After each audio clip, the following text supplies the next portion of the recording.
All right, so in this video, we're going to talk about the fact that yes, you can provide the cure for information overload with the right marketing message that you're going to be creating here in the course for ideas that influence. So first, we like these social experiment things. How about we do a surprise second social experiment with you, but this one's much faster, okay? This one's you're just going to watch a video, and it's an awareness test. And you're going to see two teams, one wearing white and one wearing black. Now, the only thing you have to do for this test is to count the number of passes that the team in white makes with the basketball. Okay, and the video is going to re-explain that you're supposed to count just the team in white passing the basketball. You ready? You ready? Let's see if you get the answer right. Here's the video. This is an awareness test. How many passes does the team in white make? Go!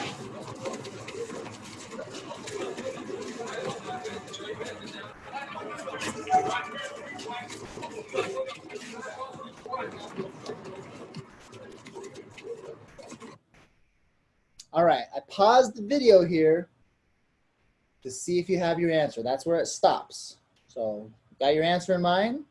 Okay, you had one chance, so hopefully you got close. Here's the answer. The answer is 13. But did you see the moonwalking bear?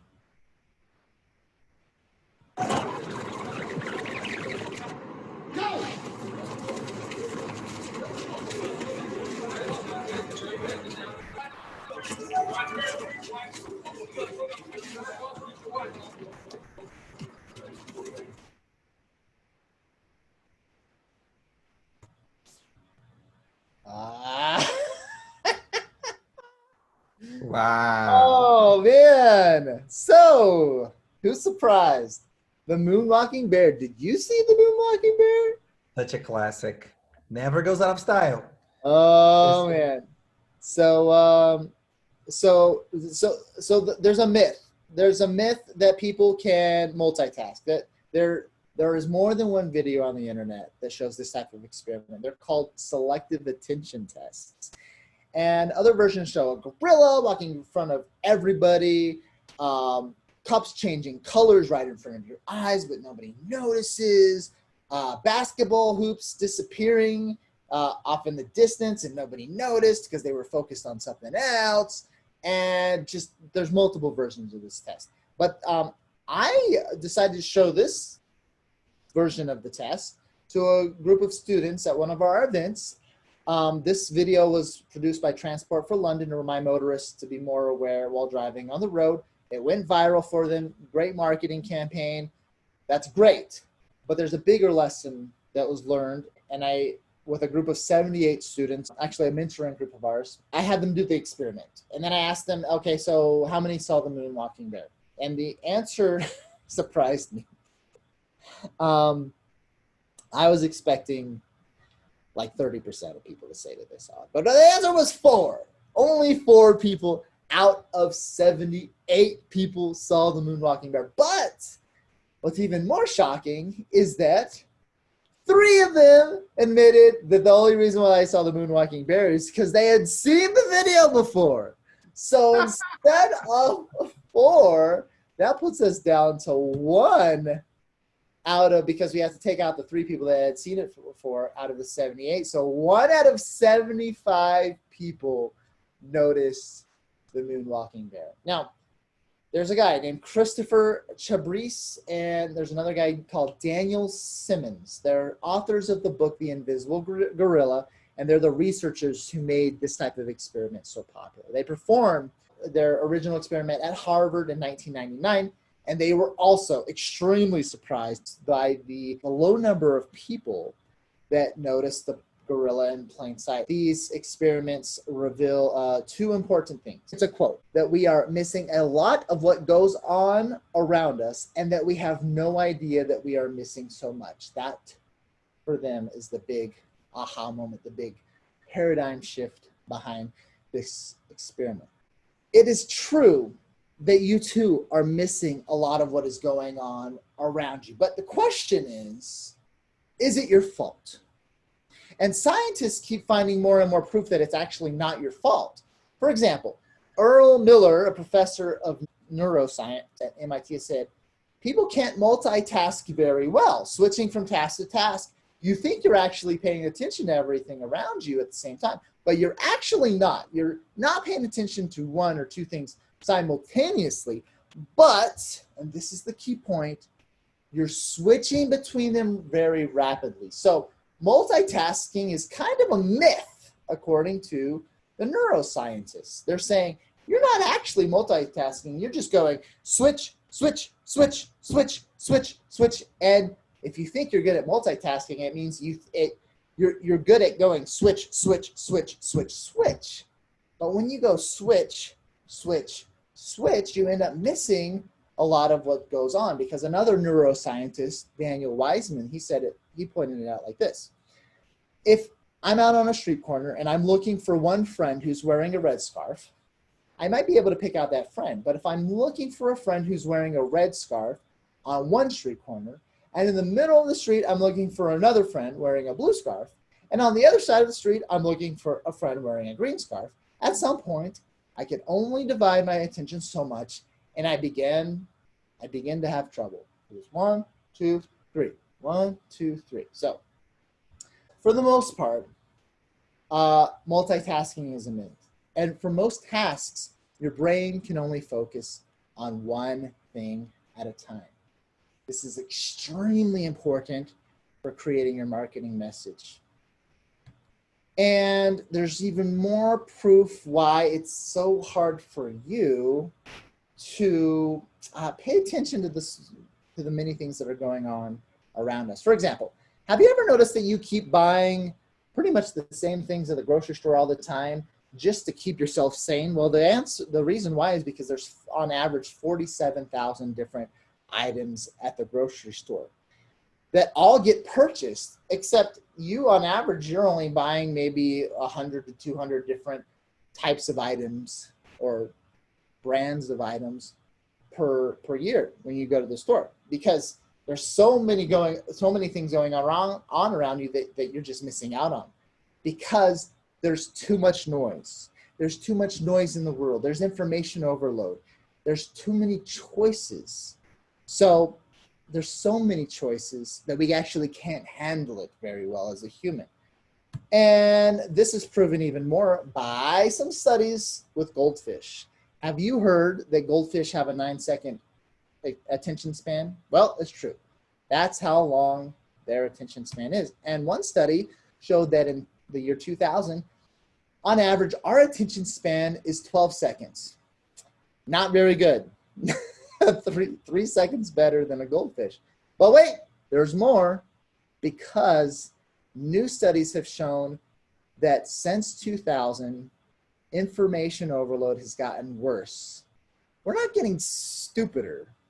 It's just that our attention is being divided even more. We're going from task to task to task, and there's more noise and noise and noise fighting for our attention. And now our attention span has dropped from 12 seconds down to 8 seconds. In other words, your attention span, on average, is worse than the attention span of a goldfish. And that's the sad truth of the world that we live in. And it's because of information overload. We live in a world full of information, and it's just pouring in on you. I've seen one study that said that you're exposed to 30,000 different advertisements per day. Now, I don't know where these 30,000 ads are coming from and how you're getting exposed to all of them on a daily basis, because there's only a handful that I pay attention to on a daily basis. But that means 30,000 aren't landing, and only a few are, if you're like me and only paying attention to a few each day. That is a lot of information overload. Marketers, they actually don't help.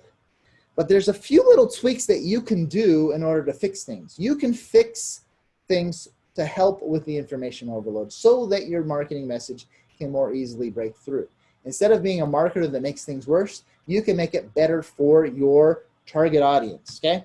So how do we do this? Well, Darren LaCroix, I had a really cool conversation with him. I met him in Las Vegas. He is the 2001 Toastmasters World Champion of Public Speaking. I had the privilege of sitting down with him. And he won his speech with the speech titled "Ouch," where he intentionally, during the beginning of the speech, he fell flat on his face. He actually told me that he practiced it multiple times so that he could naturally fall flat on his face.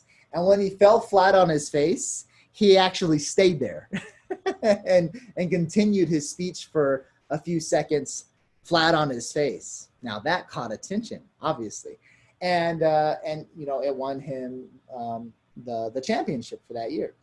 But during the conversation, I asked Darren about speeches that fail, and Darren, he knows a lot about how speeches succeed and how speeches fail because he actually coaches speakers now. That's his job. Okay, he coaches speakers around the world, helps them create winning speeches that break through the clutter and all that stuff. And so similar to part of what we teach here in Ideas That Influence. And I asked them, I said, so yeah, I've been studying this a lot, Darren. And my question to you is very simple. One question, only one question. How often is the cause for a failed speech, the reason why the speech failed, because the speaker introduced more than one topic and confused the audience? And he said 95% of the time, that's the issue. 95% of the time when the speech fails, it's because the speaker, instead of talking about one big idea or concept, introduced a second or a third and a fourth and a fifth. Now, with everything that you just learned about information overload going on in the world, it's easy to see why that would cause a speech to fail. It's because people can't handle it anymore. Maybe 20 years ago, if you spoke about two big concepts in a speech, then the speech would still work out because people could mentally handle it. But because there's so much information overload, one winning speech needs to be focused on one topic, okay? So 95% of the time, the speeches that fail because they talked about two or more big concepts instead of just one. I also learned a few years ago from Perry Belcher, who is the co-founder of digitalmarketer.com and the Traffic and Conversion Summit. And he taught me many years ago that when selling products and services, if you try to sell more than one big belief to your audience, big message, big concept, you cut your sales in half. So you think that you're doing yourself a favor by presenting these super grand concepts that catch people's attention, and it's great if you keep it single focus and it's one big focused message. But the second you create a second big message in order to compete with that other, instead of doubling your sales like so many people hope for, they actually cut their sales in half, and it's because of the information overload. Whoa, okay? So you cause the information overload, you cause analysis paralysis, and we need to stop it. We need to fix it. How do we do it? What's the solution? The solution is simple. It's to do the following. Only throw one ball. What do we mean by that? Well, I did a social experiment. Are you seeing a pattern here? I did a social experiment with my family, and I've also done it with multiple other individuals. And I filmed it for you. It's a quick video, and it's going to show you what happens when multiple balls are thrown at somebody at the same time. So here we go. Here's the quick video, and we'll discuss the results afterwards.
Oh man.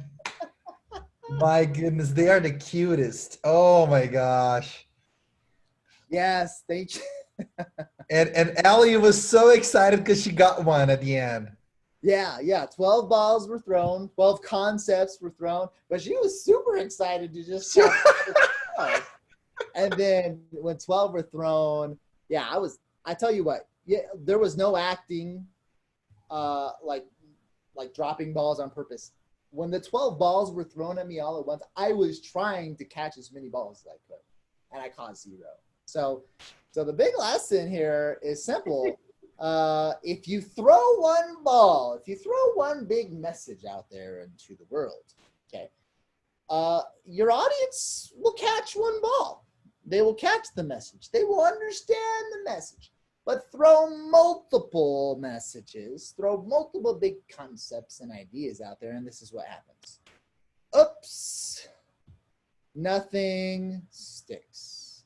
Nothing gets caught. Now, we've actually replicated this same experiment with multiple people.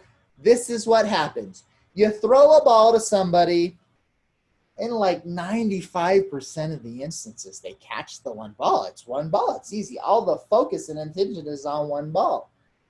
Now, when you throw 2, 3, 6, 12, etc., on average, they catch less than half a ball. So the more messages that you try to put out, it's exactly like Perry Belcher said. You start to throw these big concepts, these big messages out there, multiple at the same time to your audience, and then stuff stops sticking and your conversions start getting cut in half. The amount of the results that you're looking for get cut in half for what you want people to do. You expect things to work better because you're providing them with all this valuable information. But guess what? We're in a world full of information overload and it doesn't work, okay? So I love this. It's the economy stupid.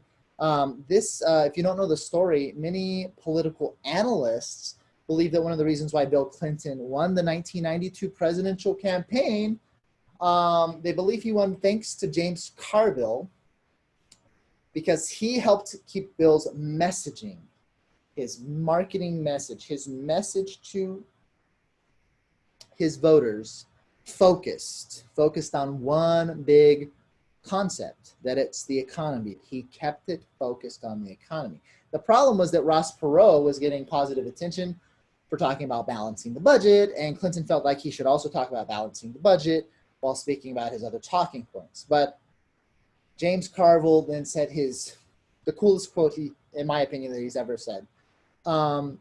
He said, "Look, Bill, you have to keep it focused. It's got to be focused on your one message, and your one message is it's the economy." So he told Bill, there has to be message triage. If you say 3 things, you don't say anything. If you say 3 things, you don't say anything. I want you to write this down and post it on your wall. When it comes to creating your winning message, if you say 3 things, you don't say anything. It's because our attention is so low, 8 seconds on average, okay? That's the average for us as human beings. It's crazy. If you say 3 things, you don't say anything. It's one message, one single focused big message, okay? So the most common mistake that stops messages from breaking through the marketing clutter, the most common mistake is that those messages aren't focused. They need to be focused on one big single topic, okay? And the solution is to do everything that we teach here in the course. And part of the solution for ideas that influence has to do with a microphone. If you were handed a microphone right now, and you were able to share your message in front of, let's say, 1 million people, what would you say? Okay, think about that. Right now, okay, no preparation, but you've got an audience of 1 million people. If you were handed that microphone, what would you say? Well, guess what? The large majority, if caught off guard without any preparation, the large majority stumble to share something relevant, and their ideas and messages fall on deaf ears. Whoa, okay, you just wasted 1 million people's time. That's what happens to most people. That's the sad truth. Now, a smaller percentage find a way to present their ideas in an interesting way. Okay, that's the second group of people. Some people are like, oh, okay, that was pretty good. That was interesting. All right, all right. And then a third group of people, the rare few, share something so truly remarkable that they leave people wanting more. They say, whoa, did you hear that? Did you hear what that person said? Hand that person back the microphone.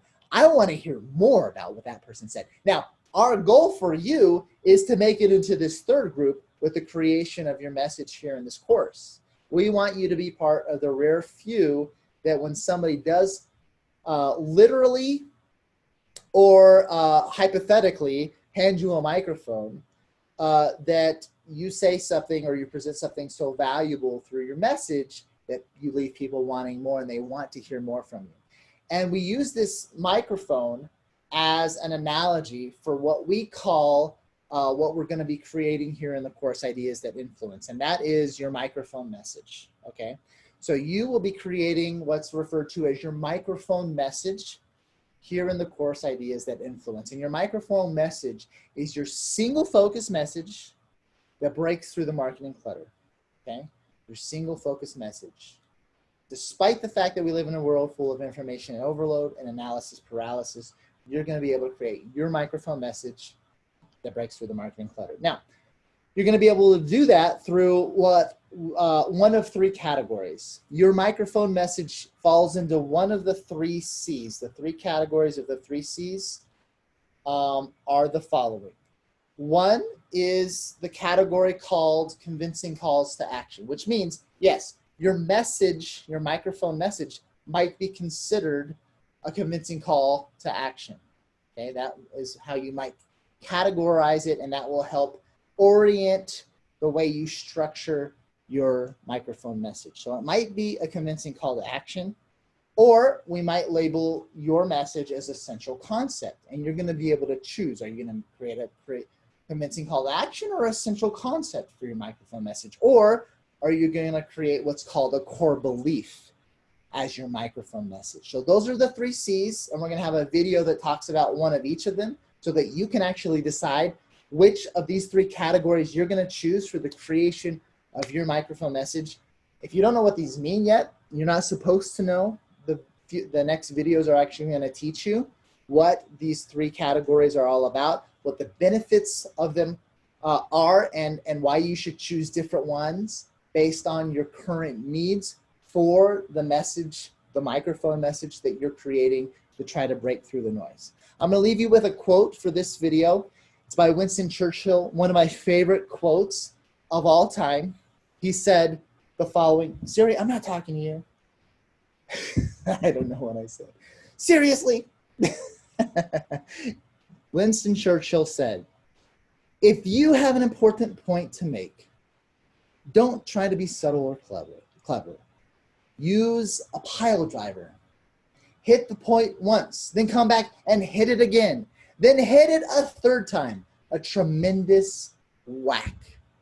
That is the type of message that we are going through. We went through this video. This one concept is, if you just avoid this mistake, you're already on the right track for creating your microphone message that breaks through the clutter. Because so many people, instead of focusing on one big core idea for their microphone message, they try to barf on people. They try to give it all to them. They say, I've got all this information, all these things to share, and then they throw it at their audience, and their audience says, more information, and they can't handle it. We're in a world today that cannot handle you as a marketer contributing to information overload. Instead, you're going to create a single focused microphone message that follows what Winston Churchill is saying. When you have that important point, when you have that important microphone message, don't try to be subtle or clever. Use a pile driver, hit the point once, then come back and hit it again, then hit it a third time, a tremendous whack, And this point alone will help your message go much further faster because of the problems of information overload and analysis paralysis that your audience suffers from on a daily basis. So I'm going to leave you with these quick questions for you to answer so that you can start to think about your own microphone message and how to best create that. First, what are the messages you created in the past that didn't connect with people simply because you shared too much information? You threw multiple balls, you caused more information overload, and that's why the message fails. How many messages have you created that weren't single focused? Okay. Think about that. Oh, that's probably why those messages failed. Now let's avoid that, right? Second question, what are the possible big ideas you and your team have in order to create your single focused microphone message? And third question, who on your team needs to review the concepts in this video to make sure your microphone message stays focused on a single topic? Okay. Pedro? I just want to say something. We're talking about a microphone message. Back in the day, it was very hard for you to get noticed. Think about that. You needed to be invited to a TV show, or you needed to go to be interviewed at a radio show, right? Or a magazine. It was very difficult. So before, people didn't have a voice. People couldn't listen to you. They couldn't hear you, right? No one knew about you. Now, with everything that's going on with social media, everybody has a voice, but they don't have a message. So we're really excited about sharing this with you. And the microphone message concept, it's because now you can have a message. Now it's not about having a voice anymore, because everybody can, generate content and produce videos and everything, right? But there's so much noise and very little original message. Now, with this technique in the 3 C's, we're about to teach you, you can find your own true voice with your original message. And now people step on the tracks to pay attention to it. This is so cool. We're really excited. Yes, very exciting. And with those thoughts, let's dive into the 3 C's to figure out which category you're going to be creating for your microphone message so that you can break through the noise instead of falling on deaf ears like so many other we'll just call them non-messages, because they're basically not even messages. It's just noise. It's just noise. It's just information. Noise. Awesome. So we'll see you in the next video. All right. Thank you for joining us in this episode of the Marketing Podcast Party. Please share this episode with your friends, family, and business partners. Also, remember that the party continues with your free copy of the Ideas That Influence book and interactive box experience. I wrote the book and created the box experience to help you with even more wildly successful marketing ideas. Head on over to bigideasbox.com to grab your copy. You'll get your copy for free. You just pay shipping and handling. Once again, that's bigideasbox.com for your free plus shipping copy of Ideas That Influence. I'm Daniel Din. This is the Marketing Podcast Party, and I'll see you in the next episode.